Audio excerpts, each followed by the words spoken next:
At kapag tinanong mo siya, pa, ano ba ang kailangan mo dito sa loob?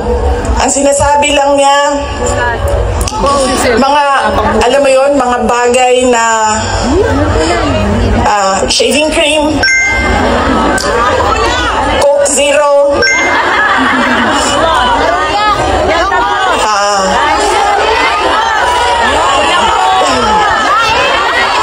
tumigil na siya sa kakahingi ng Pinoy na ulam dahil parang hindi talaga kaya nung nagluluto sa loob Pinoy na ulam. Pero nagpadala ako kahapon ng PDF file ng mga recipes na pwedeng sundin nung nagluluto.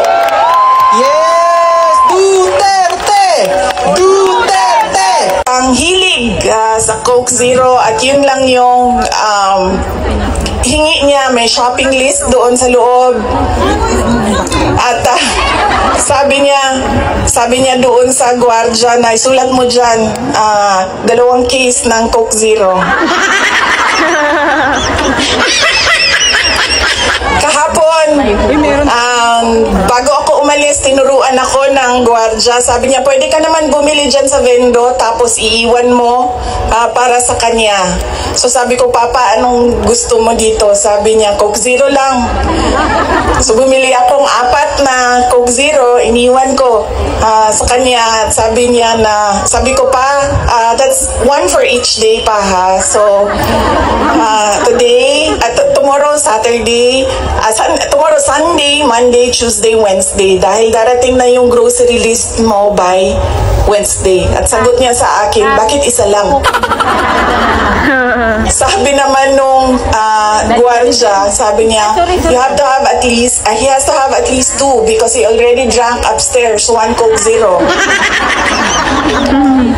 And then sabi ko, sige pa, sabi ko, babalik naman ako sa Lunes. Sabi ko, 2 bukas Sunday and 2 sa Monday, tapos i-replenish ko na lang yung Coke Zero mo. Sabi ko sa kanya, alam mo pa, sinasabi sa'yo ng doktor, maglakad ka daw.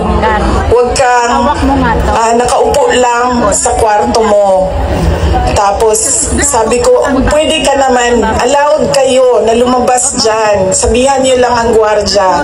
Sabi niya, ayoko maglakad sa labas kasi baka didiretso ako sa gate at umalis sa lugar na ito.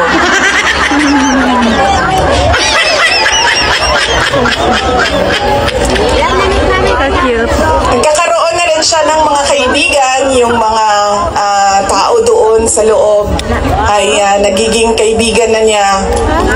At na baka rin uli. Hindi ko lang alam, baka paglabas niya marunong na mag-Dutch. Pero karamihan nung kasama niya sa loob ay French speaking.